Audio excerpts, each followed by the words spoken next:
Okay, so welcome back.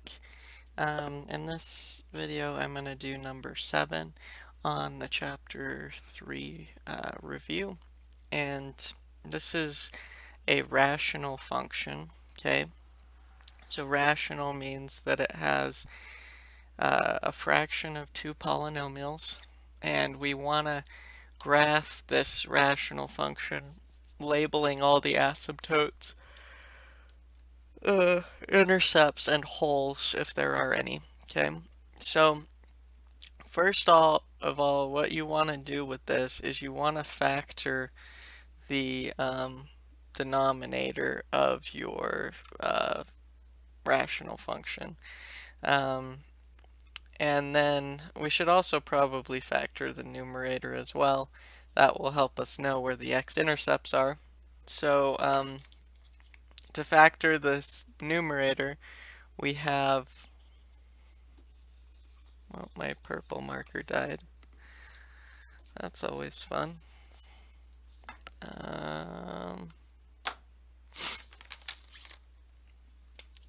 We need numbers that multiply to -2, and that add to the number in front is +1, right? So what things multiply to -2 and add to 1?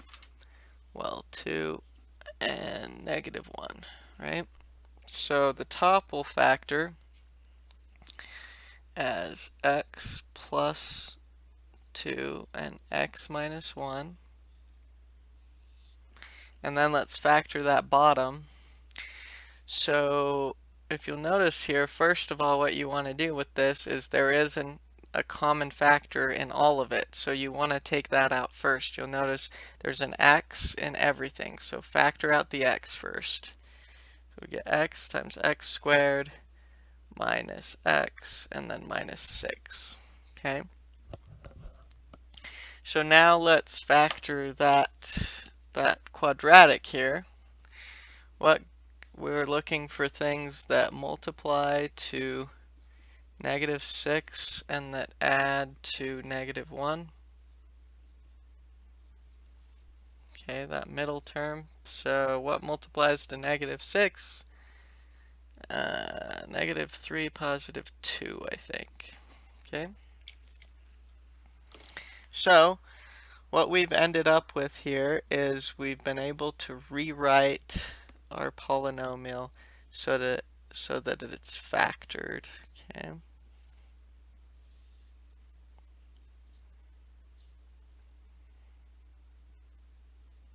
So we have x minus 3 and x plus 2.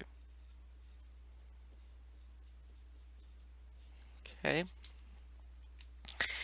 So you'll notice here in our factored form, there is actually a common factor on the top and the bottom, right here and here. Those two are the same. So that means when you have a common factor, you can kind of cancel it out, but there is going to be, because this x plus 2 is still in the denominator, that means that there's going to be a hole. So there's going to be a hole at x equals -2, the place that will make that 0, right? Because it still won't work to plug in -2 into this equation where you don't have this, or where you do have the x plus 2 in the bottom, because you'll get 0 in the bottom and you can't divide by 0. Okay? Some other problem places you will run into is if notice that these ones don't match up with anything up top, this x and this x minus 3, right? And so those ones will tell me where the vertical asymptotes are. Okay, so the vertical asymptotes, this is where the bottom is 0, but not the top. So like holes happen where both bottom and top are 0, right? If you can cancel out the factors, then there's a hole. But if you can't cancel out the factors and the bottom is 0, you have a vertical asymptote. So those vertical asymptotes are going to happen. Well, what will make x 0? It will be at x equals 0. And what will make x minus 3 0? It will be at x equals 3. Okay, so those are our two vertical asymptotes for this rational function. The screen is hard to erase. Okay. So, now we've got vertical asymptotes.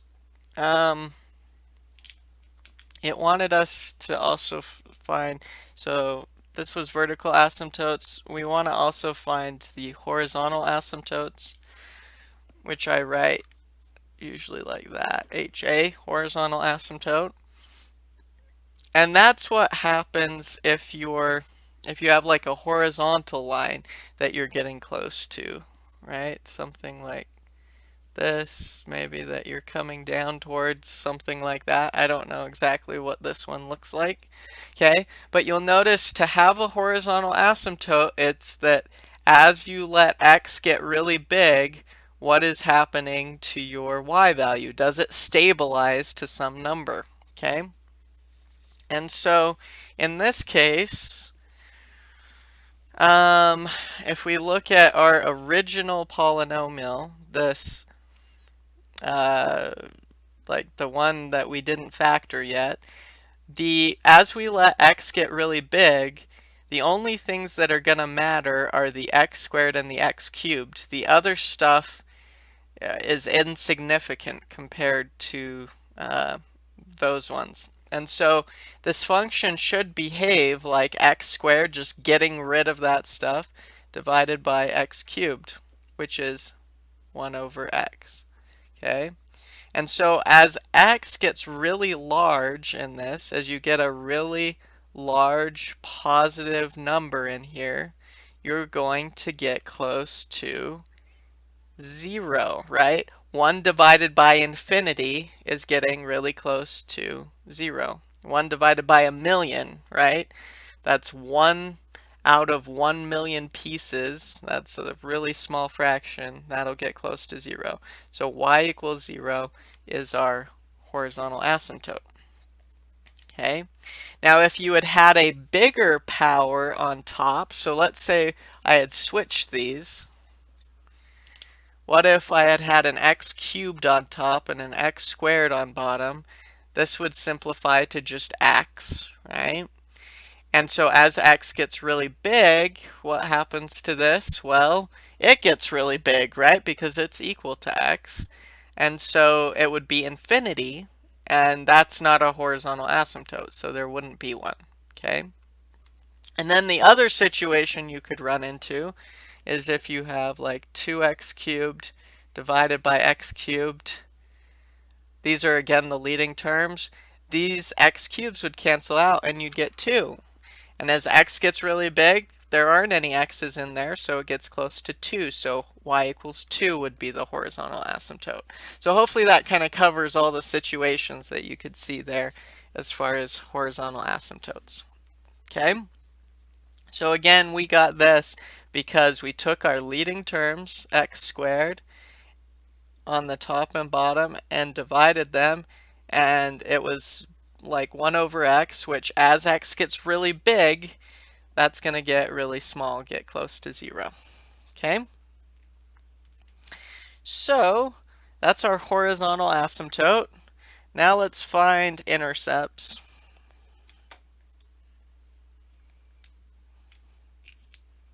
I want a different color.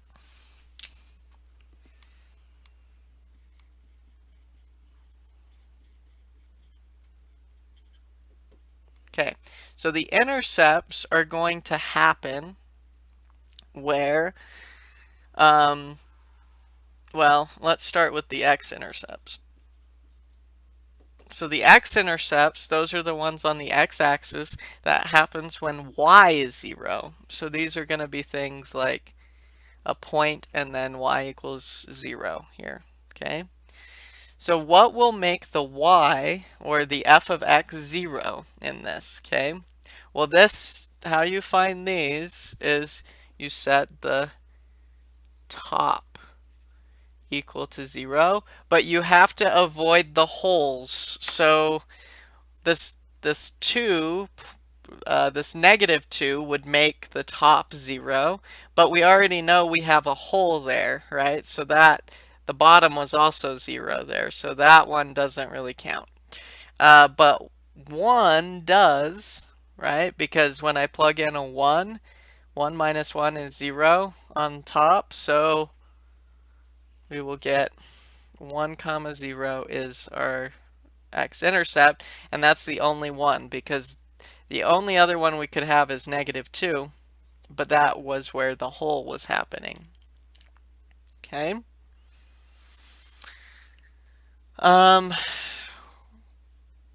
Let's do y-intercept.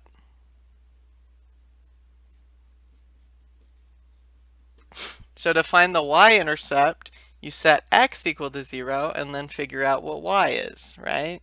So we plug in 0 for x, we get, well, 0 plus 2 is 2 times negative 1 divided by 0 times negative 3 times 2.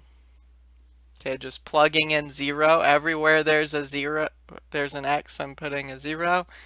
So we get 2 times negative 1. Oh wait, we've got 0 times negative 3 times 2. So that is 0. We're dividing by 0, so this is not possible. There is no y-intercept. Okay, which makes sense because we had a vertical asymptote at x equals 0, so there's not going to be a point there where that crosses. Okay. Okay. So I think we found all the important information. So let's go ahead and sketch a graph.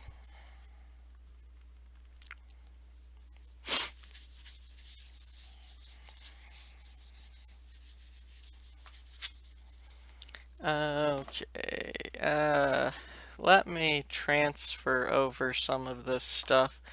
So I'm gonna just move this over. We had a hole at x equals negative 2. The vertical asymptotes were at x equals 0 and x equals 3. So I'm just copying this over. Okay, and I'm gonna move this for a little bit.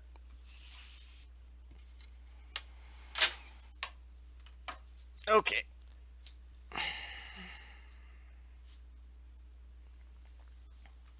So let's graph this bad boy. So let's start with the vertical asymptotes. X equals 0 is the vertical line at 0, so we've got a vertical asymptote here.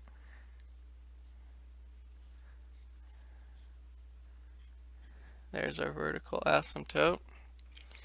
And then we've got another one at x equals 3. Okay, so we've got a vertical asymptote there.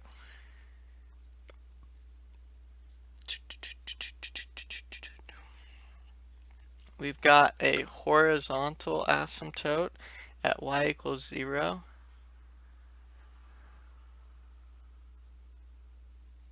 Okay, so right there.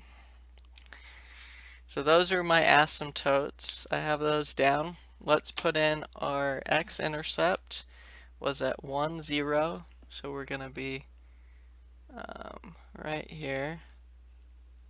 And remember, it's not a problem if you touch the asymptote for a horizontal asymptote, so this isn't an issue. And then we didn't have a y-intercept. So that's all the information we have right now. Okay. I'm going to write down my function again. So this was f of x, and I'll do the factored form. I'm going to write it with the x plus 2's canceled out, though.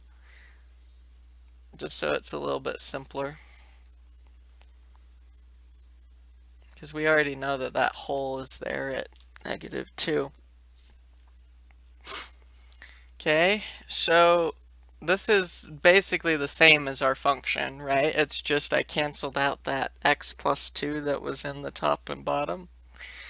And so now I'm just going to plug in some values to get an idea for what's going on here. So, I don't know. We should plug in 1 over here, so like -1. We'll get an idea of what's going on with that. When we plug in a -1, I get -2 divided by -1 times -4. So just replacing x with -1, we get 2 over -4, so -1/2.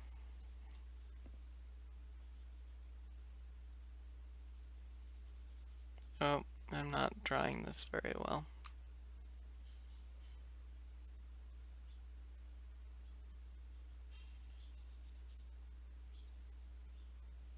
Okay, so at -1, we're at -1/2.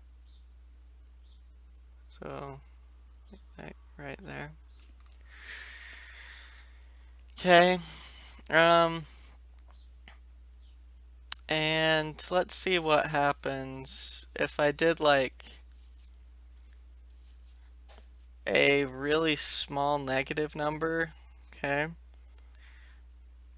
what am I gonna get here? Well, whenever I plug in a negative number into this, right, we have x minus a number that's still gonna be negative. This will be negative. This will be negative. So we've got a negative divided by a product of two negatives, which will be a positive. So I'll still get a negative. So I've always got to be below this. So it's probably gonna do this guy. Shoot down to -infinity there. Okay.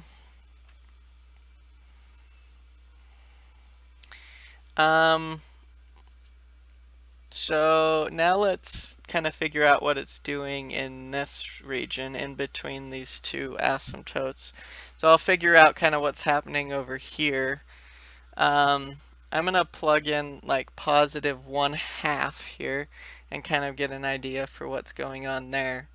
So we get 1/2 minus 1 is -1/2 divided by 1/2. I'm not sure if you can see this. Let's skedaddle over.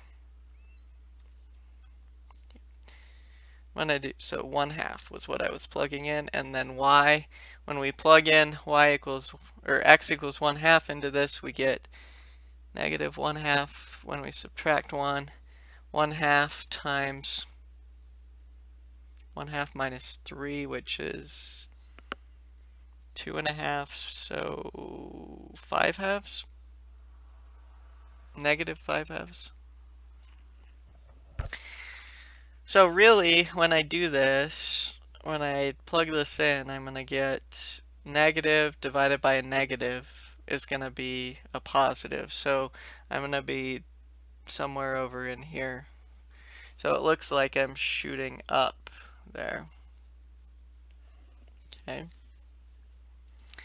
And so now the question is, am I shooting down over here? Well, let's plug in like +2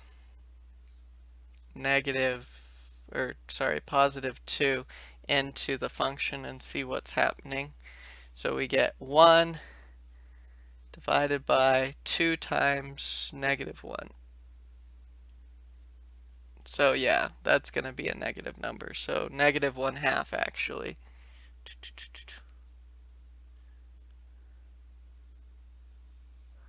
So like that. Okay.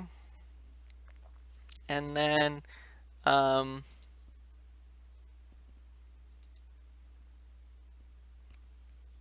we just need the stuff over here on this side. So I'll plug in maybe 1 to kind of get an idea let's see, we're 1, 2, 3. So we maybe like plug in 4. So 4 we plug in, we get 4 minus 1 is 3 divided by 4 times 1. So 3/4. So at 4 we're at 3/4, which is, I don't know, around in there. So it looks like we're going to be doing one of those. Okay, so that should be what the graph looks like of this guy. Okay, so again, this is kind of a tedious process. This whole chapter is kind of difficult, but you just want to kind of figure out what's happening with the graph. You start by figuring out like the holes, the asymptotes, and x and y intercepts, and then you kind of sketch a graph from that. And you probably will have to plot some points to kind of get an idea for what's going on with it. But hopefully that kind of helps with that. I will see you guys in the next video.